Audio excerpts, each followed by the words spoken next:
press, call the authorities, call whoever you need to call, because I have made weight loss fun. But first, so nice. I got to thinking recently and I was like, it's 2024 and I am done with dreading my diet. I am over resisting it. I am over hating it. I want to do something that I actually look forward to doing.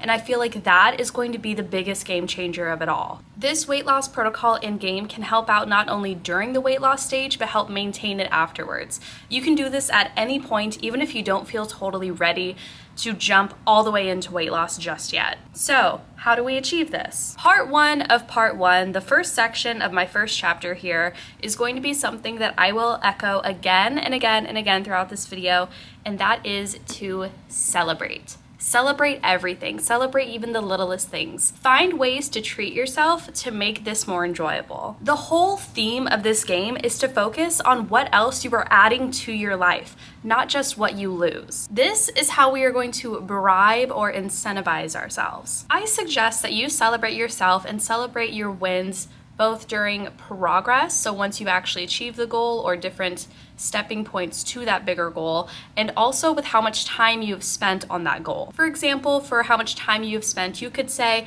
when I'm 2 months into my weight loss journey, I will buy a new purse. An example of once you've achieved something is when I have lost 5 pounds, I will buy a new candle, a new water bottle, a cute keychain, some new pens, a new notebook, a new book. So we have some big goals, right? Myself, I'm trying to lose 80 pounds. If I break down this 80 pounds into different increments, I could celebrate at a 5-pound weight loss, which I have achieved, at a 10-pound weight loss, which I'm coming close to, at 15, 20, 25, 30, all these different increments we can keep celebrating. At the 1-month mark, at even the 1-week mark, at the 5-month mark. And my extra bonus tip here is to try to avoid using food as a celebration. And I'll be honest, as a foodie, this was super hard for me to do because when I thought of how I wanted to treat myself, it always went back to fast food like a burger and fries or even some elaborate ice cream dish. That is the kind of stuff that I look forward to, but really, really challenge yourself to think outside of those restraints. Of course, I'm always going to crave Cold Stone. Of course, I'm always going to want Dairy Queen. But for this game, for our purposes, I had to think of something else. And who knows, maybe with all the money we save eating at home, we can save up for something more extravagant, like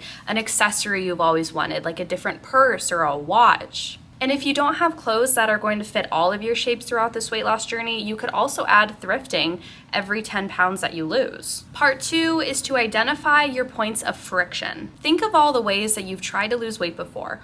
What kept you from sticking with it? Why haven't you been able to successfully lose weight yet? And I want to challenge you to think outside of the box. Your answers could even be something completely unrelated to food, at least at the surface. So for mine, I ask myself, what stops me from cooking at home? Truthfully, a dirty kitchen. I hate coming into the kitchen, already having to clean it, and then I cook, and then I have to clean it yet again. If all the utensils and dishes and pots and pans that I need to use for my recipe are already dirty, chances are I'm not going to clean it to cook. I'm most likely going to just go get fast food and call it a night.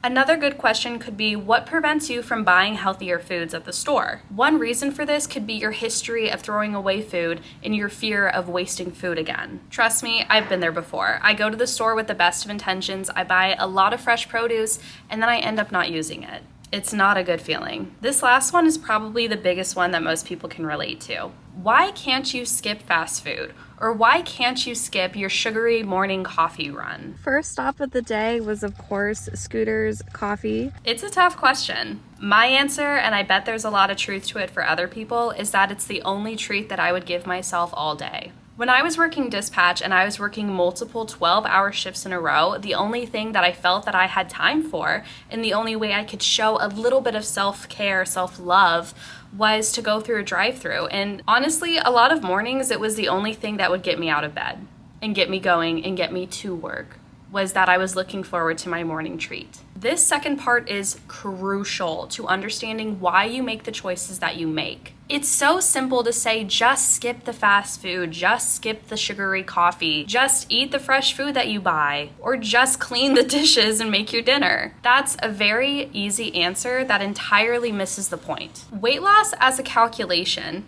is simple. calories in and calories out. What complicates it beyond belief is the human element, the unique psychology and history that each of us bring into food day after day after day after day.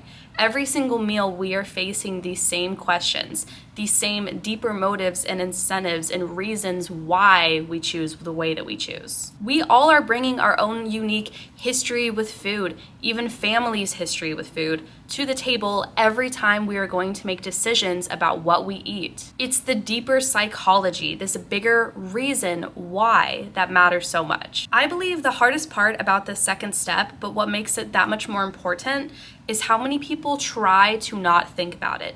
They try to pass it off as, oh, I just don't have the willpower, or oh, I just don't have the discipline. They don't think about the fact that they're overworked, stressed, and they don't have another outlet for that besides food. And that's where we get into part 3. This big question is, what is your action plan to tackling those reasons why? So for the dirty kitchen, even if you are the person who makes most of the dirty dishes, I'm talking about myself right now. Even if you're that person, maybe a lot of what you make is also going towards meals for others. So talk to your partner about it. Ask them if you guys can split up dish duty and just be honest. Say that you're getting overwhelmed and it's harder for you to cook when there's always a dirty sink. Hopefully they'll be understanding and you can get some help with keeping up with dishes. Especially if it's your least favorite chore, you could trade it off for something else like laundry. But what if you live alone? What if it's me? Hi, I'm the problem.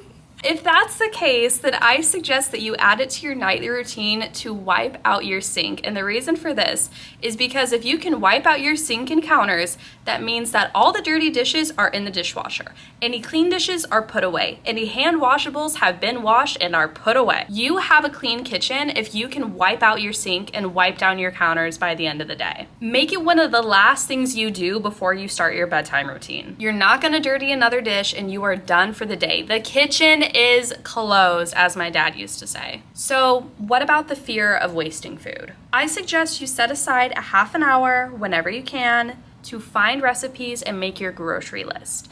I highly recommend thinking through ingredients that you love, like chicken, artichoke, capers, salmon, asparagus, something like that, and search that ingredient with recipe or healthy recipe, low calorie dinner, quick dinner. Try searching that into either Google or Pinterest is another good option. This way, by the time you go into the grocery store, you know exactly what you're buying and you know exactly what each of those items on your list is going towards. And finally, what to do about the fast food habit or the morning Starbucks, Scooters, whatever it is run. I was the worst at this. I was constantly going through drive-thrus to get my morning coffee.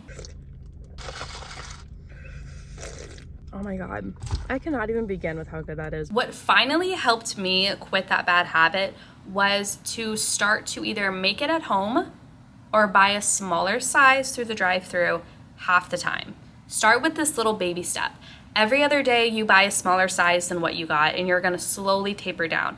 Or every other day you make it at home with a sugar-free syrup replacement and alternative milk. My calorie goals by the end of the day look drastically different, usually depending on if I went out to get my coffee, which was like 200 to 300 calories, or I made it at home for like less than 50 calories. That is a huge difference, and a lot of the time that matters for if I hit my goal or not. Now, in case you forgot, don't worry, I haven't. And if you've been waiting patiently, thank you. I know you're wondering, where's the game in all of this? The weight loss game. So all of this is great ways to get started to prepare yourself for different ways that you are going to incentivize yourself towards a select set of prizes. So by now, we have already thought of different ways that we are going to celebrate our weight loss and different goals that we meet, right? We have a list of different things that we can get: nail polish, water bottles, pens, notebooks, books, whatever it is that you want to bribe yourself with, all of that is on the list. Secondly, we identified our friction points, and then finally, we thought of different ways that we can try to combat that. So, how are we going to combine all of this into a game, you may ask? And I'm so freaking happy that you did. For every little friction point that you have and every way that you have thought through to combat it, you are going to reward yourself with points. So for the dirty kitchen example, every night that you can wipe down your sink and wipe down the counters is 100 points. And if you neglect to do it,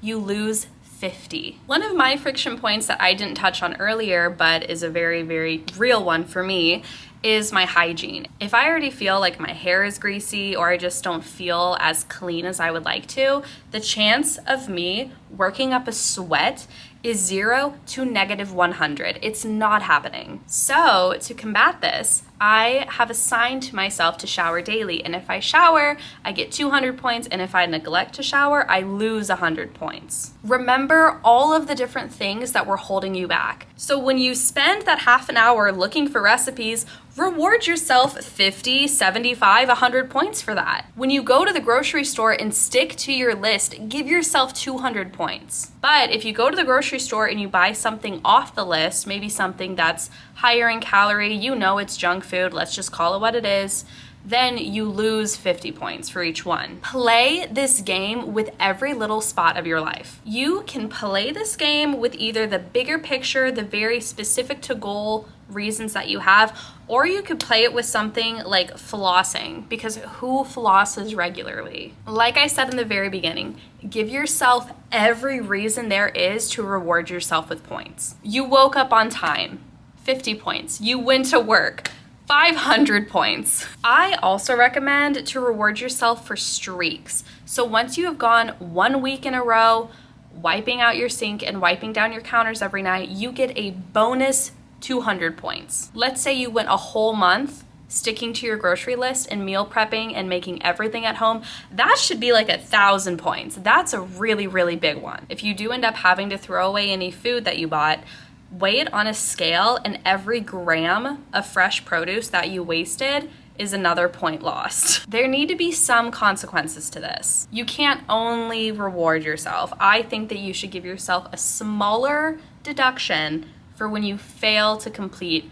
the goal that you set out to do. So now that you understand the premise of the game, assigning points to different tasks that you do daily and adding up those points for a bigger reward at a future date, let's talk about my diet. Clearly, this game and this point system can be applicable to any kind of diet that you want to do. If you want to do keto, it would work. If you want to do intermittent fasting, if you want to do just calories in, calories out, perfect. I have come up with a customized list of foods that I think just make the most sense in my brain. I highly suggest that as you listen to my diet or even as you research other diets, write down things that you think would make sense for you, things that match the kind of foods that you already naturally like to eat. What's working best for me right now is what I have dubbed the reasonable approach. I am putting foods into 3 different categories. The first category is the of course category, meaning of course you should have this. You should have a lot of these, in fact. This includes things like spices, eggs, chicken, tilapia, shrimp, salmon, yogurt, low-calorie vegetables like asparagus, broccoli,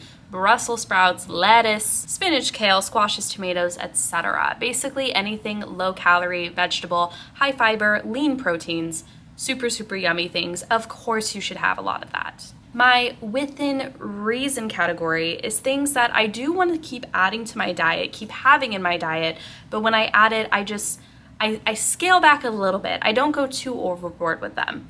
This means stuff like oil and butter, rice, sugar, honey, syrup, salt, potatoes, avocados, jarred, bottled, and canned goods, low-calorie condiments, and 25 to 100 calorie drinks, including coffee, alcohol, sweetened tea, etc. And then the final category is my rare occasions only category. This is stuff that I went out with a friend, or I had like a random night once every 2 weeks or so. This doesn't happen daily. That would be stuff like white grains, fast food, junk food, desserts, high calorie condiments, and 100+ calorie drinks. Something I did to help myself out a little bit is I have a plate drawn here, and you'll see I have half of it for low calorie vegetables, a fourth of it for protein, and then another fourth of it for rice and beans or carby vegetables. So this half here is more of the of course. The protein, I guess, would also fit into of course. And then the rice and beans or carby vegetable is more of like a within reason category. Like, it's still things that I want to have. I still want to be able to enjoy my food. And if a little bit of honey makes it enjoyable, then absolutely, I'm going to use a little bit of honey. I'm not afraid of potatoes. I love potatoes. I'm going to still have potatoes, but I'm going to count it a little bit closer, just like have it within reason, right? You see where the name came from now? For exercise, although it's technically not a deal breaker because calories in, calories out, I still want to exercise because not only does it aid in weight loss, it aids in sustainable weight loss and weight maintenance for once that weight is off. It helps keep it off. So the two big ways that I'm going to exercise during my game is going to be walking and strength training. For walking, I have a 30-minute per day goal and I'm going to work up from there. I have a pedometer to track my steps. I'm going to listen to music or bring a friend to make it a little bit more bearable. And my big reason for choosing walking over something a little bit more strenuous is that it's easier on my joints, and my knees are already crack-a-lackin' at 27 years old at this weight. So I need to be careful because knee replacements run in my family and I don't want new knees